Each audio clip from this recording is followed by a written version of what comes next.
All right, guys. What are you typing? Fuck off, all right? Look it up. Do the intro. Leave me alone. Episode 6, Yappin, Jabberin, and Ramblin.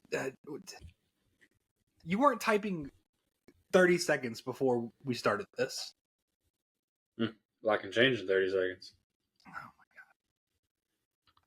What are you looking up? Trying to find your nudes. Good luck. Thanks. No, I already have those. False. Accusations. False accusations. Did that come What through in all the right? world? All right, yeah, okay. Oh, we're Bet. starting off the rant already. All right, go for it, buddy. Well, you were asking what I was looking for. Yeah, This is that's what fair. I was looking That's for. fair. All right, he's already hot. He's already hot. Shit fire. I wasn't Not hot even a till you minute started in, stirring me and- up. Oh, all right. Anyway. All right, guys. I don't know if y'all are aware, but there is a system that we currently have in place in the United States of America. It is called the Amtrak travel system, and it sucks ass. All right? The problem is the vast majority of the money that Amtrak has spent has been in the Northeast and on the West Coast. I get that. A lot of wealthy people over here. A lot of wealthy people over here. Completely understand. However, this is not a map of the Amtrak system. This is a map of what we've been robbed of. And what... See, this picture was 11 years ago. And It was like still holds. leaked. Yeah, it was leaked that it could come into play here. Hold on, let me see if I can find the Amtrak map system. All right. Well, so just based off of that, real quick, at least around the Atlanta area, it looks like it just follows 75 and 85. Correct. Which, like for the most part, that's the proposed one. Yes. Which not a bad idea. It's not terrible. It does go a little bit. I don't know. I don't care if this site has coupons. Let me in. It's in between 75 and 20 because it takes you straight down to Savannah, the proposed map. All right. Now this is the map of Amtrak as is. We can zoom out just so we can get the whole country. All right. So here's what we got. Red is the actual routes that Amtrak owns. And then green are the ones that they rent during the peak seasons. Interesting. I didn't know you could rent railroads. They don't own a lot of this. Obviously, look at all the green. Also, I think I'm reading this wrong. Sorry. No, red is the trains. And green is train that might be provided by train, bus, van, taxi, or ferry. Just other transportation. Yep. So the problem is, listen, we have lived here for the majority of our lives. Correct. As you can tell, I don't know if the rest of the country knows this, but if you went to public school in Georgia, you know for a fact that Atlanta used to be terminus, right? Thank you, William Tecumseh Sherman. That's right, used to be. What that means is, back in the day, Atlanta was the hub for train routes in the country. It was a good three-way race between Atlanta, Chicago, and St. Louis, right? Because that's pretty much. Back at this time, there was only about half the country. Mm-hmm. Yeah, we were about right here. So, Grace is calling me. I called her first. Let me tell her that we're recording. Hello, love. I was a bit premature. It's okay. I was a bit premature. We are recording right now. Anything you want to say to anybody? I'm so sorry. I missed your call 26 minutes ago. I didn't hear it, and I have my watch on. It's okay. If you're cheating on me, just let me know. Wow. We can end it amicably. Wow. Hi. Yeah, well, that's about the closest thing they'll get to it. Well, probably in about 45 minutes to an hour. Give or take. I'll be asleep by then. Okay. Well, I love you. And we did talk earlier. We did. I love you. Oh God, Chad, she's Her lip is about covering her chin. I love you. I love you. I love you too, When are you Grace. waking up? Chaz says he loves you too. Sweet Chaz. Yeah, I know. Sweet, sweet Chaz. Seriously, when are you waking up? Real quick. When am I waking up? Yep. On my birthday? Yep. Happy birthday. Probably 9. Probably 9. I'll give you a holler. 9 a.m.? 9 a.m. Oh, you just said you're going to be asleep by then. Maybe. All right. I'll give you a holler when we get off of here. I love you. Okay, I love you too. Bye. Ladies and gentlemen, my fiance. Yeah, I keep forgetting her birthday's tomorrow. Not that I've forgotten that her birthday is tomorrow. It's just that we celebrated it on Saturday because obviously we're not in the same place right now. So in my mind, it's already happened. So anyway, this is the current path. In Atlanta, as you can see, kind of getting screwed over here. You know, there's a little stretch here that you could very easily tie into St. Louis or Chicago that I think should run here. That would cut you through Louisville, Nashville. You could even make a stop in. You could even make a stop in, Huntsville if you'd like. Chattanooga. Who cares? Come on down to Atlanta and connect on into Jacksonville. And then you can take the train from Jacksonville up to Savannah, so on and so forth. That'll take you all the way down to Miami. And then, who I really feel bad for? The poor bastards out here. To be fair, they're probably A-okay without having the Amtrak lines. Not a lot of people out there. I've never met a person. Yeah, not a lot of people out there, and I get it. Where are you going to go? Rock Springs, Wyoming? No offense to Rock Springs, Wyoming. I've wanted to visit Wyoming for quite a while because it is beautiful. It is. But I'm kind of stuck in this part of the country. So, anyway, all that to say, I have ridden Amtrak. I don't know if everybody else has, but I have. It's very slow. It runs at the most inopportune times. You would think being expensive-ish. It's expensive for what you're getting. Expensive for what you're getting. Honestly, if you're going to take the train from like Atlanta to New Orleans, you could save a couple bucks, but if you're going to take a train, you might as well fly. Yeah. For like an extra 70, 80 bucks. For this kind of train. Yeah, for this kind of train.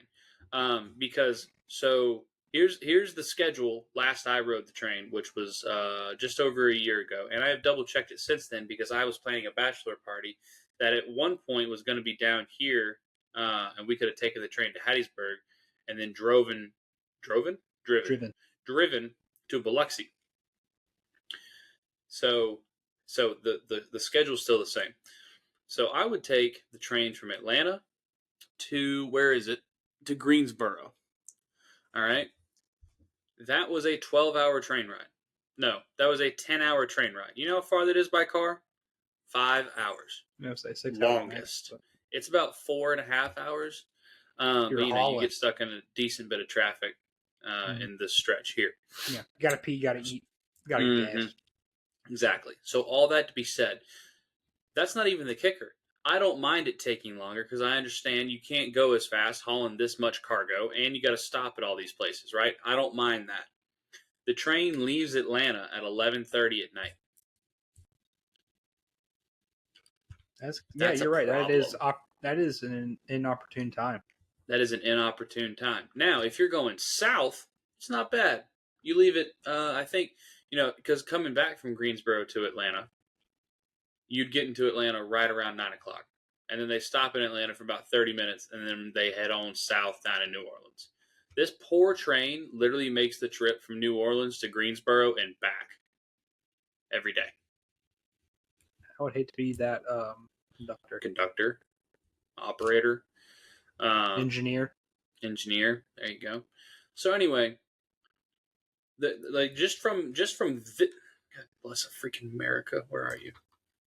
Whoop. So just speaking from someone who lives in this part of the country, this is a pain in the ass. All right, so here we have what has been teased to us. This is the United States high-speed rail system. And boom, look at what we have here. Minneapolis. Much more connected.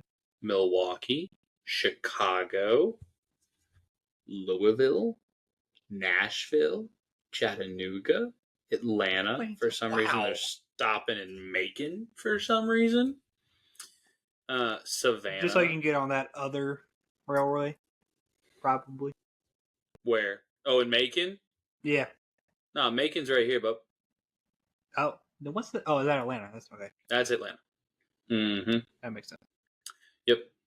And then that'll head you all the way down to Miami, eventually. And Miami is a hub where you could take like the equivalent of 95, 75, and then whatever 10. Go 10, I guess. I don't. Yeah, 10 goes this way. Yeah. So that's a cool hub. It does. I mean, okay. And there's also another hub in Orlando. That makes sense. Which is good if you don't want to head all the way down to Miami. And then again, they also forgot about Wyoming and Utah and Montana because again, who's up there? I wonder what these gray lines are. I have friends who live in Montana. Not friends, like family friends. Right. I think so. I don't know if you can see them, but they're these gray lines. I wonder if those are like normal speed trains that are already in place. Might be. You can or cannot. Very light. Very faintly. Okay. Let's try a different picture. Oh, that's worse. That's so much worse. Whatever.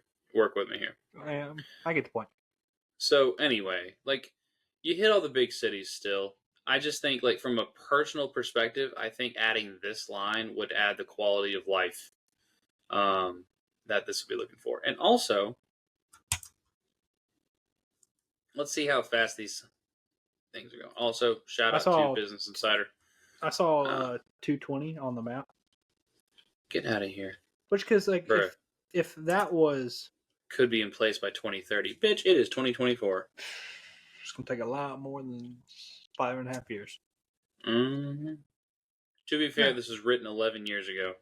Now, the thing with that'd be good for day trips. That'd be great for day trips. That'd be awesome because if you're hauling ass, who wants to fly twice in one day or in a span of 24 hours or whatever? Yeah, I mean that's the thing. Like when you're not having to sleep on the train, it's actually a pretty enjoyable time. Because, I mean, obviously you don't have to worry about driving. They have Wi-Fi, so you can, like, do some work on your computer. You can watch a movie. You can play on your phone. They've got outlets at every seat. I mean, they don't really have a legroom problem. And that's just the Amtrak train as it is now. Which, I'll be honest, probably not the most updated form of travel. Long story short, what I'm trying to get at here is we kind of, no shade thrown at President Eisenhower, but I think we kind of fell in love with the interstate system a little too much. Big Otto. Big Otto had something to say here. And let me just tell you, if J.D. Rockefeller was still alive when Eisenhower was president, I don't think we would have had the interstate system. You suck. I thought that was the full screen button. What? Rockefeller may have been going for it. He was oil. Cars need oil. Vanderbilt would have. Yeah, I thought he also ran U.S. Steel. Carnegie Steel. Sorry. My apologies. Wrong rich old white guy. Shout out Carnegie my English had class. anything. We watched... It was a History Channel The Men That Built America. Exactly. Banger of an opening theme song. It is a banger of a show. It is. That's hilarious. That's so funny that we've seen the same.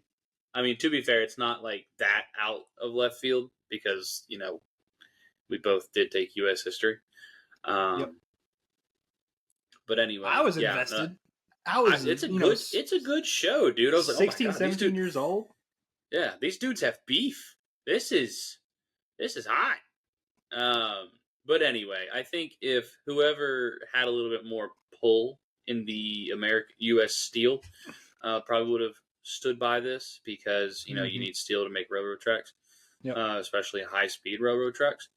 And I don't know, man. I just think that, like, don't get me wrong, I love the interstate system. I'm able to get from Charlotte to Atlanta in less than 4 hours. Yep. Which is it's not close. It's not far, but it's not close. Better than taking it in Amtrak. It is. It is. And again, I'm not trying to shit on Amtrak because if they had two trains running at the same time, one that left Atlanta going north at 9 a.m. rather than 11 o'clock at night, I would have less to say here because it is a decent alternative to car travel if you can't drive for some reason or you don't have a car or whatever it may be. But I just think I understand the infrastructure and the cost that would go into this would be absolutely ridiculous. So you would legitimately need like one of the giant companies that have an abundance of cash or the government to step in. The government's not going to step in. No. They can't even keep their interstates up as is. If they ask for higher taxes, people ain't going to exactly. That's not going to happen. So, I mean, if you've driven through upstate South Carolina anytime soon, you know that they can't really do the interstate thing. But no, I just think it'd be great to hop on a train in New York and be in LA, within 6 hours. I think that'd be sick, especially if you want to stop in Chicago for lunch or something. I'm about to say, you're only stopping at big cities. You're not stopping. It's not like a MARTA or a subway of some sort.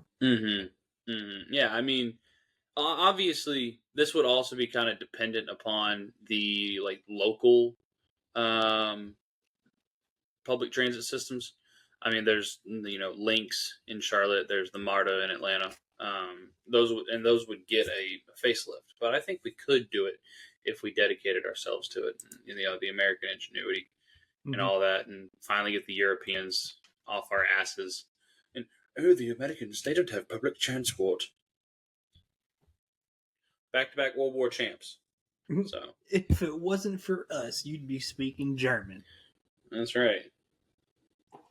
Sprechen Sie talk. You gonna take that fancy uniform off, ain't you? I can't have that. That don't sit right with me. No. While we're on the subject of transportation, Atlanta traffic is as bad. It's not even just the traffic. Just Atlanta roadways suck. Oh, you're talking about actually living inside the Correct. Atlanta city limits? Yep. Talk to me. Living in Cobb County for the majority of my life, you're on 75, 285, 85 a lot still. But it's more so the drivers, but specifically inside the perimeter, that are Dude, god you gotta awful. be ruthless. There's no being polite. I mean, you can still do it, but you're gonna get taken advantage of. Oh, definitely. For me, it was kind of a gradual process where I just lost a piece of my soul every now and then. When someone would I'd be sitting at a stop sign, right, looking to take a left, and there was a gas station on my left, and the person behind me sitting at the stop sign decided they weren't going to wait at the stop sign anymore, so they pulled into the gas station parking lot and then pulled out the other entrance to take a right. I know what you're talking about. And took away my opportunity to take a left because they were impatient. Oh, that pisses me off. And I hate the people who use the lane. They know the lane is ending. Instead of merging normally, they're like, I'm going to speed up and get around you. Yeah. I'm smarter than everybody else, so I'm just going to get around everybody. You're the problem. You are the reason why this merging process is taking so fucking long. I think the culture shock for me that was that's illegal. What are you doing? Was it happened to me on 13. It happens on 13 every day because there's a pretty wide shoulder. People just I know treating it like a far right lane. Now I understand if you're getting to like the off ramp, that's like yes, maybe 100 yards down the way. I get that. Yep. But if you're hopping in the shoulder and you're just going, like knowing you have to get back over. Yeah, and the right lane collapses down. Mm-hmm. I don't know, man. Just that cluster of like 13, and then you've got like and then you've got like the cluster of like getting off the highway, getting under the bridge, and then 13's right there, and then once you get on 13, you can get back on the highway. Oh, then you got Piedmont and then Peachtree to worry about. It's just there's a lot of shit we're dealing with here. Mm-hmm. And it's not like Atlanta. There are parts of Atlanta where it's a block, like downtown, midtown, and downtown are all blocks. Mm-hmm. They're on the block system, but they're all crooked. But that and just like you go even like slightly out of downtown, midtown, it's all fuck shit, for lack of a better term. It's foobar. Like you would think, with us getting burned down in the late 1860s, not late 1860s. I was going to say the late 1800s, and then I decided to get more specific. You would decide with us. You would think with us getting burned down in the 1860s that we would have been like, okay, rebirth of the capital of the South. What are we gonna do? Let's plan this shit out. No. It's like we had like 6 different guys, and they were all doing their own thing, and then they realized they checked the map at the end. They're like, how do I connect mine to yours and yours to his? Yeah, I see the problem, John. I see the problem. I was operating under the wheel and spoke system, and you tried the blocks, and then James over here, I think he actually spelled his name in the roads. I caught that one, James. You're not slick. My father-in-law the other day was like, y'all know all the roads down here now, you city folk? And I was like, no, dude, I still use Waze to go to the grocery store. Not the grocery store, but like, I know where the places I've been at least twice are. Yep. And then anything outside of that, I'm like, all right, let me plug it in. No, when I moved in back in 2021, I knew how to get to work and the grocery store, and that is because I passed the grocery store on the way to work. I'm about right there with you. Yeah. Now about a year in, I found out how to get to Ponce, because that's where the bulk of the fast food was in the area. And then found out how to get to Buckhead. I can get to 75 and 85. Not hard. You just, follow the traffic. Those, dude, the older I get, the more helpful those are. When I'm younger, I'm like, who's going to need these? What, the signs? Yeah, just signs in general. 100%. 100%. Yeah. No, this should be common knowledge. Nope. Well, that's the problem. Because whoever planned this shit didn't have common knowledge for some reason. I hate traffic lights that you can't turn right on red. There's only a select few of those. But there's some states that can't do it. And I'm like, why? I know. Look. Like in Georgia, it's legal unless otherwise specified. Otherwise specified. Also, and I understand those for the most part. Yeah. Like, I feel like every sign like that has a story. Like, obviously, this was a problem intersection. So they just decided to mitigate the problem all in all. So they put this roundabout in near where I used to live. All right, yep. That you're familiar with. Made it better? So it's I'd say. I haven't been there a bunch. Yes, it did make it better because it used to be stop signs. And that light right there is a problem. But that light right there is I really wish they made it like an oval roundabout. Or put 2 roundabouts. I don't really know how that would work, but that light needs to go.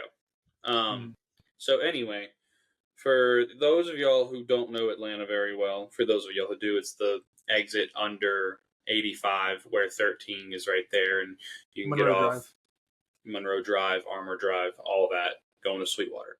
For those of y'all who are not familiar with the Atlanta area, imagine this. You get off of the interstate, you come around, and then all of a sudden you merge with a state highway, and then you get off the state highway onto another off-ramp, and you are under the state highway on your left, the interstate on your right. There's an industrial park over to your right, which has grown quite popular the last couple of years with the church and the coffee and the breweries and everything that's over there. So pretty busy.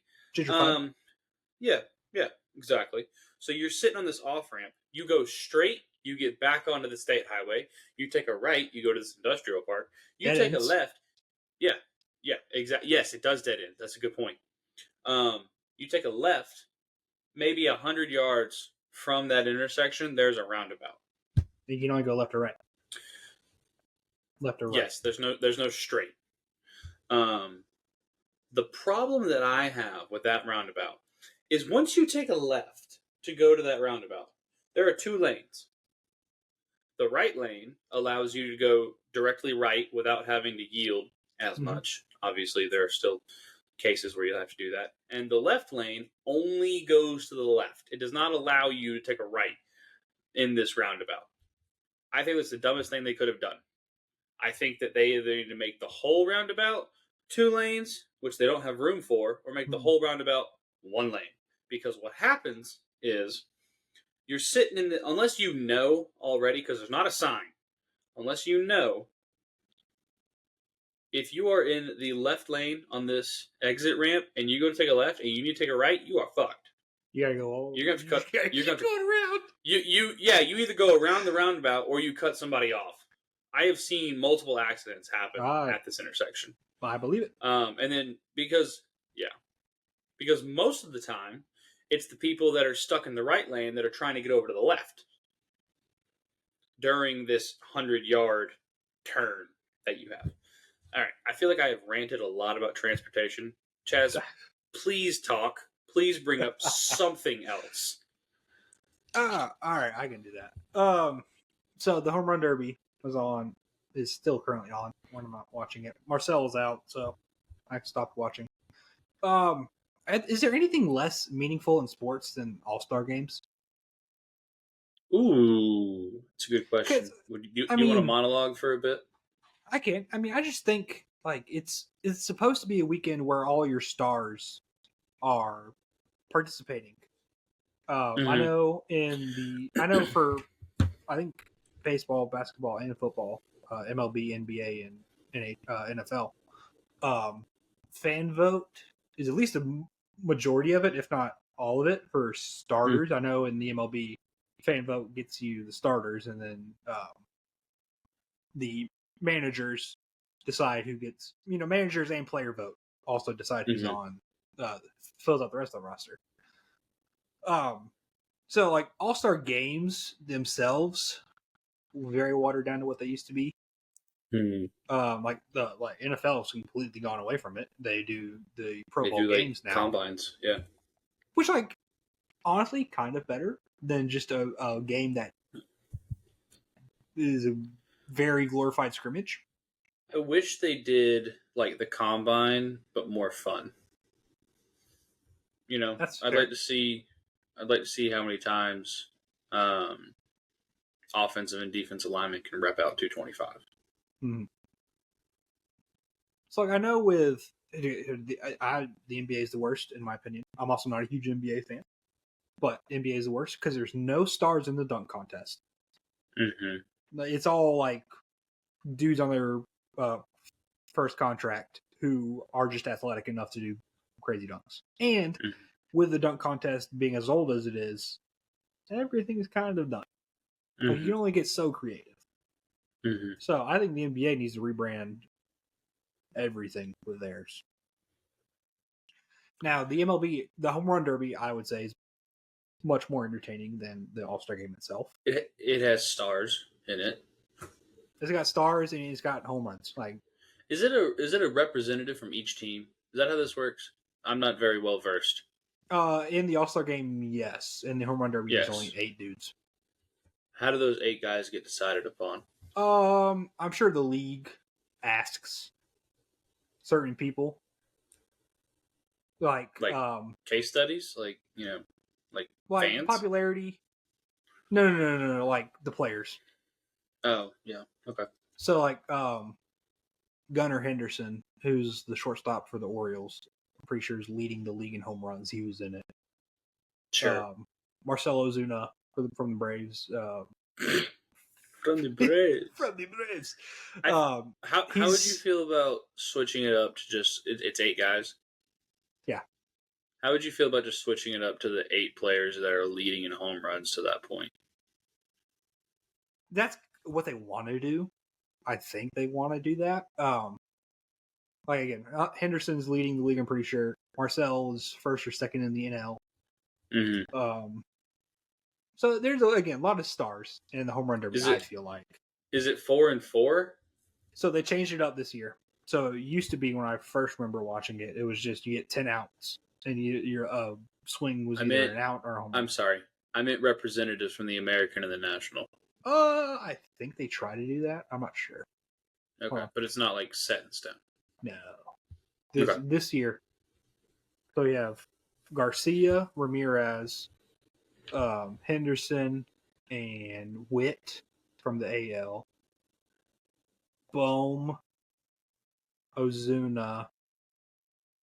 Oh, shoot. Pete Alonso, and it was just on. I don't know. They try to get it close. I know that. Gotcha. So it used to be 10 outs, and the swing was either an out or a home run. And then they changed it to you get 4 minutes per round with a timeout, and it was head to head. It was tournament style. Yeah, I've seen this version. Yeah. And then this year is the first year they're doing it. You get either 40 pitches or 3 minutes, whichever happens first. Top 4 advance into bracket style 1, 4, 2, 3. But the semis and the championship are different than the first round. I don't remember. How do you feel about the head to head? Because me personally, I think I would probably prefer it to be, most home runs hit in round 1, like the top 4 move on to the next round, so on and so forth. So this one's a combination. So this one, the first round is just top 4. There's no head to head, and then the semis and the championship are head to head. I just don't understand now. Obviously, the championship's got to be head to head, but I just don't understand why you would make it head to head. Because, I guess they do base the seeding off of what you've done to that point. Mm-hmm. So, okay, never mind.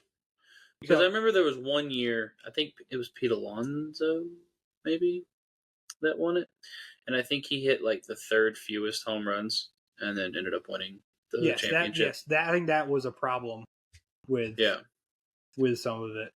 So I like this new style. Again, first year I only watched literally the first round. Sure.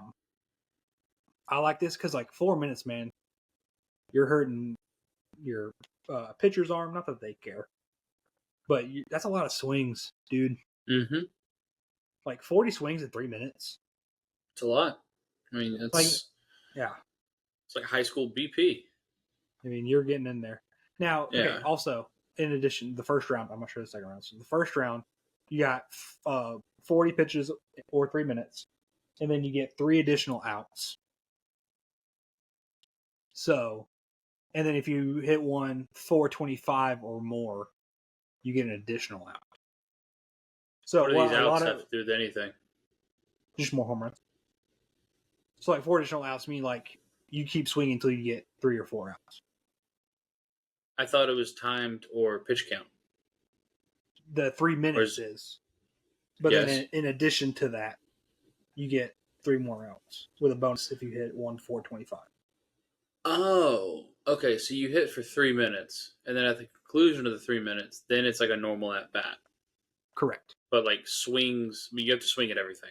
You don't have to swing. The 3 outs, you don't have to swing at everything. That's what. So what a lot of people were doing they're doing their 3 minutes or 4 pitches, and then they were being really selective with their 3 outs. Like, you don't have to swing at everything. What if it was a strike? Doesn't matter. Oh. It's a swing. Interesting. Okay. Well, here's my question for you. Does the All-Star Game or the Home Run Derby affect anything later down the season? No, it used to. The All-Star Game used to determine home field advantage in the World Series. Yep. Now it doesn't. Thoughts on that? I mean, I like what they tried to do with it, trying to make it worth something. Make it important. So, like, yeah. Yep. But I mean, also, if that happens, and then you have, similar situation to when the Braves won it in 21, you have a team that's 88 and whatever they were, going against, the 1 or 2 seed in the Astros, whatever they were.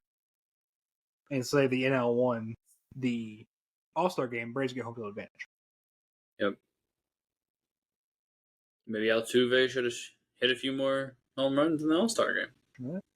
I mean, yeah. I don't know. I just... Because I think what the NBA is trying to do is just throw out money to get the All-Stars actually excited for the All-Star Game. So, don't they, aren't they doing it for, charity? I'll be honest with you, I don't know. Maybe that was a players thing. It might be a players thing. Well, because the NBA is getting weird, man. Because now they got the in-season tournament and they have the All-Star Game. Hard. Yeah, because they're losing viewers. Well, I mean, it's a sad fact. I mean, everybody's going to go watch hockey, I think I'd rather watch a hockey game than an NBA game currently. Can confirm they are fun. They're, I don't know. Just because, if I'm going to I went to the Hawks Hornets season opener this past season. I had some money on we were going, so I put $2 on Hawks money line, something like that. And you just feel like none of the possessions really matter until the last. That's about how it goes. If it's a close game, none of the possessions really matter until the last 3 minutes. Mm-hmm. If one team gets a little streaky in the first half and all of a sudden the Hawks are down 12, and it's okay, these possessions the amount of time that you feel like the possessions matter in a professional basketball game is maybe low. It's very low. To be fair, you're also talking to somebody who loves football. Which I understand the allegations. To a lot of people, it's a very slow sport. To a lot of people, there's not that much action, especially with the timeouts, the TV timeouts, the referees, challenges. You're talking to a baseball fan. I am talking to you, but I'm also talking to the ones of people that watch this. One hand. We got it. We appreciate the hand. But anyway, I can understand it. However, I guess I've been around football so much, it's easier for me to understand the nuances where it's okay, so yeah, there's this is just instinctive now. Okay, there's 7.5 minutes left in the third quarter. They're up by 2 touchdowns. Obviously, at this point, they're going to try to grind the clock out and then, take this at least down to the fourth quarter, get points on this drive. Boom, you're up 3 possessions going into the fourth quarter, and you're probably going to get the ball back. I don't know. That makes sense to me. So I understand that, and I do get that there is a certain aspect of that in basketball, especially in college basketball, where they actually do try to slow the game down, your Virginias of the world. Okay, that's an extreme. I mean, yes, you're right. Virginia does try to do that, but they're tough to watch unless you're a Virginia fan. Exactly. No, I agree. It's I'm not Iowa saying. Football. Yeah, I'm not saying it makes it more fun to watch. I'm just saying they're the most extreme version of controlling the pace of play that I can think of. Whereas you're watching, the Heat play the Knicks, and it's just basket after basket after basket after basket after basket after basket. Oh, missed a layup. Who gives a shit? We'll score 3 on the next possession. Oh, you're down 5? Damn it. 2 shots later, you're up 1. Mm-hmm. I don't know. Like I just feel like basketball is a little bit more athletically based and a little less strategy based. But that could all. Hey, I could also be considered a casual. I did play basketball for 8 years, but I'm not going to pretend that I was good at it. Right. So, yeah. Hot take. There's too much scoring in the NBA. Yes, that sums up what I'm trying to say. You don't play defense until like the last 6 minutes of the game. You don't. Yes. That goes for regular season. That goes for playoffs. It's a little bit more in the playoffs. Yeah, but it is more still. so in playoffs. That's why I think I prefer college basketball, because there still are a good chunk of teams that do try to play defense. Now, also, for anybody in the comments that's going to come after me, I'm not going to sit here and say I watched an entire regular season of college basketball. I'll be honest, I didn't watch a full game until the SEC tournament, and that's just because I was trying to gather data for the tournament. That's how it goes. I mean, so I'm going to sound like crotchety old white dude, but and again, also sports life in general is cyclical. Mm-hmm. So right now we're in the offensive heavy in all sports, in baseball and football and basketball. Yeah. And so the next thing is going to be focusing on defense or change the way offense is played.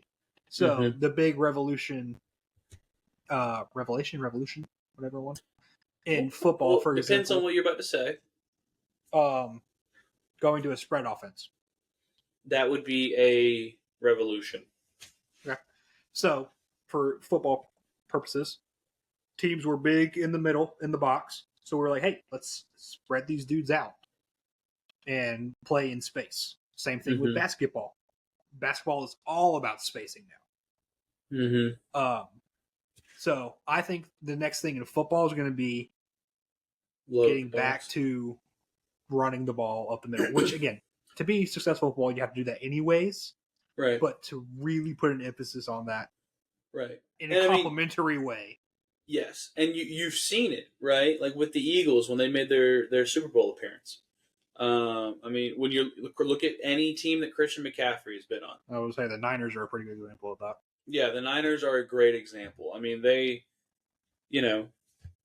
one could make the argument. The argument's getting a little harder to defend now, but one could make the argument they have a screwdriver at quarterback, right? So what are you going to do? You're going to hand the ball off to your absolute workhorse of a running back who should be an MVP at this point in his career. Or you're going to get it out quickly to your receiver who's also a running back, or your tight end who's a tackle. Yep. Yeah, like very quick throws that complement the run game very easily. And the Niners are doing it well. The problem is, last year was injuries, and the problem this year, Chaz, can you help me out here a little bit? I'm forgetting what the problem this year was. You talk about where we lost the Super Bowl. Are you talking about the Super Bowl? Yes, that was us. That was okay. I'm very sorry. I genuinely didn't know the purpose. I know that the Chiefs won the game. Could not tell you who they played. Honestly, in the Super Bowl specifically, I think Kyle Shanahan, his butthole got super tight. That's right. Yes. I remember. Yeah, I remember this because of all the "I hate Kyle Shanahan" jokes that me and the rest of the Falcons fans that I am in contact with were making. Correct. Okay. Yeah, that's totally valid. Like it wasn't the style of offense's fault. It was the fact that man is physically incapable of winning a Super Bowl. And then to tie it to basketball, I think what's going to make it cyclical is when we have another big man just dominate. Shaq. Yep. The problem is everyone now wants to shoot threes, which statistically makes sense. Yeah, 3 is more than 2. But if you just have a dude who is unstoppable in the paint, who's guaranteeing you 2 points, or 2/3 of your possessions, at the very minimum, guaranteeing you a rebound, that he can Another either put shot. back up or kick out. Yeah. Yep. So I think the problem is I think you need a wave of dominant big men. That's true. Which, I mean, we're getting there, right? Well, but it seems like the NBA is leaning more towards the Wembanyama build. Just a freak The 7 nature. foot. Who's 7 a foot. Yeah. 7-footer, almost 7.5 feet tall, who has the dribbling skills of a college guard. And can is shoot fast. fairly and decently. Can shoot. Yeah, fairly. Yeah, like I think that's the build because like how do you defend that, right? Like Wembanyama is literally just like a slightly taller version of Kevin Durant. He's an alien. When you look at their builds, especially when Kevin Durant was a rookie, like both really skinny, really fast, and just over 7 super feet tall. long. Yeah, and I just Whoa. Whoa. But no, I do think that if there is another Shaq that comes along, or like a Charles Barkley type that just gets in the paint, gets after it. But I think the problem is that's just not the trend that we're seeing. So I think in basketball it might be a little bit longer on the time frame of cycling back to the way it used to be. But I honestly believe that in college football it's probably the fastest. Because I mean, so the spread was really brought to fruition on the main stage in college football in late 2000s. I was going to say on like the SEC level and successful. Oh, early 2010s. Probably 2011, 13. Because I remember in 2011, great football, game of the century, LSU Alabama ended 6-9. Yeah. Like that was the prime of ground and pound football. Our linebacker weighs 265 pounds, and he's blitzing either that A gap or that A gap every time. Yeah. I mean, like back then, the West Coast offense was kind of like the prequel to the spread. Yeah. I'd say. say. Do you remember when Nick Marshall and the Auburn Tigers had the rest of the SEC not knowing what the fuck to do? You had a DB. You had a DB playing quarterback. Could not stop him. Couldn't stop him. That's all Gus Malzahn needed, man. He needed an athlete, a quarterback. That's all that man needed. Yeah. Funny thing is, you go out west, and you've got the Mike Leaches. Yeah, you get the Mike Leaches. You get the Marcus Mariota era at Oregon.